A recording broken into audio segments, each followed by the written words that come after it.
I threw the radio into the lake 3 days ago. It's deep there, glacier carved, probably 200 feet of freezing black water.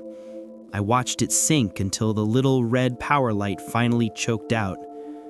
I'm telling you this so you understand why I'm back in the city, why I abandoned a 6-month lease on the kind of cabin people spend their whole lives dreaming about. People ask me what happened up near the Kootenai Pass, and I usually just mutter something about the heating system failing or the isolation getting to me. It's easier than seeing that look in their eyes, the one that says, "You've cracked." But I know the difference between cabin fever and what was waiting for me out in that timber. Cabin fever comes from inside your own head. This was broadcasting from the outside. I've always been the type who needs to unplug. My job in logistics is just constant noise. Phones, emails, deadlines screaming at you 24/7. So when I saw the listing for this place, way off a forgotten logging service road in northern Idaho, it looked like heaven. No cell service, no internet, just propane heat, a wood stove, and silence. The owner, an old guy named Vern, gave me the keys in town. He handed me this heavy-duty yellow GMRS radio. He said, "There's a repeater station on the peak north of you. Channel 4 gets you the Rangers if you break a leg. Channel 9 is just truckers on the highway 20 miles out. Otherwise, it's just dead air." For the first 2 weeks, it was perfect. The silence up there is heavy. It has weight. You step out onto the porch with your coffee in the morning, and the lack of sound almost hurts your ears. It felt restorative. I should have noticed the lack of wildlife sooner. I mean, yeah, it was late November, things hibernate, but there were no squirrels chattering at the woodpile, no jays, just the wind hissing through those lodgepole pines. It felt vacant, like a stage waiting for actors to walk on. It started with the radio. I kept it on the kitchen table, tuned to Channel 4, volume low, just in case. It was always perfectly silent. Then, around the 3rd week, the squelch started breaking.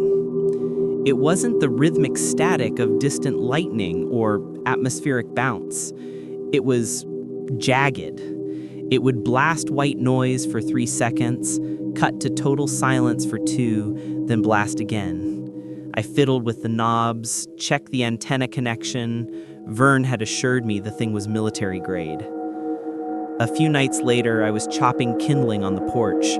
It was bitter cold, maybe 10 degrees.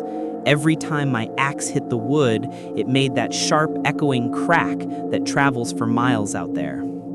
I finished up, went inside, and locked the heavy deadbolt. I was pouring water for tea when the radio woke up.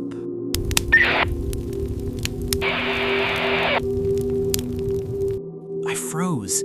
The little transmit icon wasn't lighting up. It was just receiving. And through the speaker, very faintly beneath the static fuzz, I heard a sound. Crack. A pause. Crack. I set the kettle down slowly. It wasn't a voice. It was a recording. It was the exact sound of my axe hitting the frozen wood blocks 10 minutes earlier. The rhythm was perfect. The slight metallic ring on the second strike, it was identical. I stared at that yellow plastic box. My stomach just dropped. Who was out there recording me? And why play it back over an emergency frequency? I grabbed the radio and keyed the mic. "Hello? Who is this? This is a restricted channel." Nothing but the hiss of an open frequency. I told myself it was an echo, some weird atmospheric anomaly bouncing the sound off the canyon walls and the radio picking up the vibration. I made up a dozen scientific reasons that didn't make any sense, just so I could sleep that night. The snow started falling 2 days later, heavy blanket snow that muffled everything. I stopped going far from the cabin. I didn't like putting my back to the woods anymore. I always felt like I was standing in the center of a stadium and the audience was hiding in the tree line, just watching. The radioactivity got worse. It wasn't just in the evening anymore. I'd be washing dishes at noon and the speaker would crackle to life.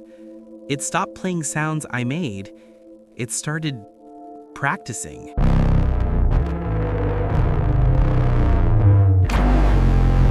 It sounded like someone trying to tune a frantic cello, just sliding tones up and down, vibrating. None of it sounded human. It sounded mechanical, but wet, like machinery grinding meat.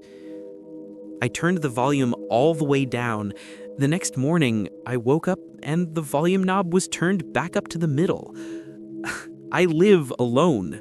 The door was bolted from the inside. That's when the real fear set in. It wasn't just noises outside anymore. It was inside with me. I spent the whole day checking the loft, under the bed, behind the wood stove. Nothing. That night, I sat in the armchair with my hunting rifle across my lap, staring at the radio. The snow was falling so hard outside you couldn't see 5 feet past the window. At 11:45 p.m., the radio clicked on. The static was clearer this time, stronger, like whatever was broadcasting had moved closer to the cabin, and then a voice came through. 73 degrees in Boise. Cloudy with a chance of.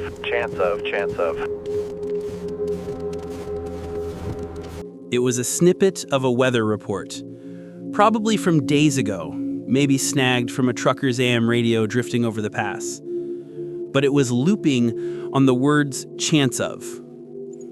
It did that for a minute, then it stopped. The dead air hung in the room. Then the same voice spoke again. Same flat, dead tone. But it wasn't a weather report anymore. The door is bolted. The rifle is loaded. He is sitting in the chair. I didn't breathe. I couldn't. My heart was hammering against my ribs so hard I thought it would crack them. It wasn't looking through a window. The curtains were drawn. It knew. It just knew. I keyed the mic, my hand shaking so badly I almost dropped the unit. I yelled into it, "What do you want? Get off this channel!" The radio went silent for a heartbeat. Then that awful flat voice came back. I am tuning. The radio went silent for a heartbeat. Then that awful flat voice came back. Not a perfect imitation of me, worse. It was an attempt at me. Want. You.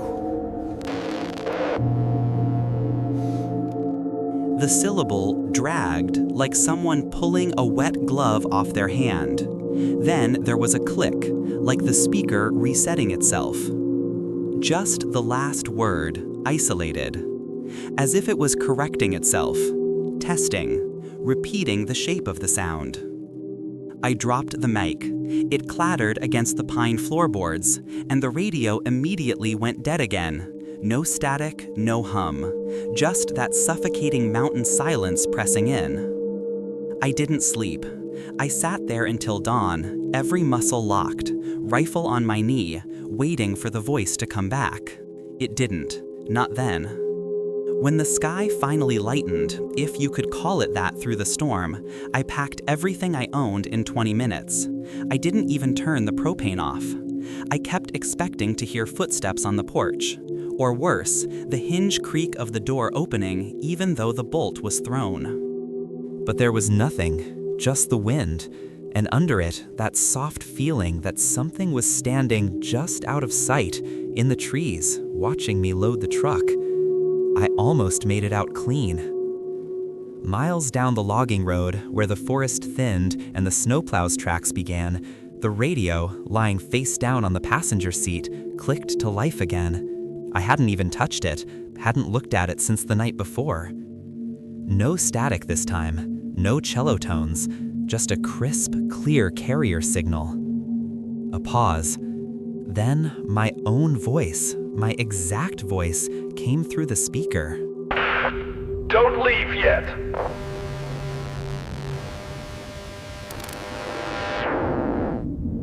Not pleading, not angry.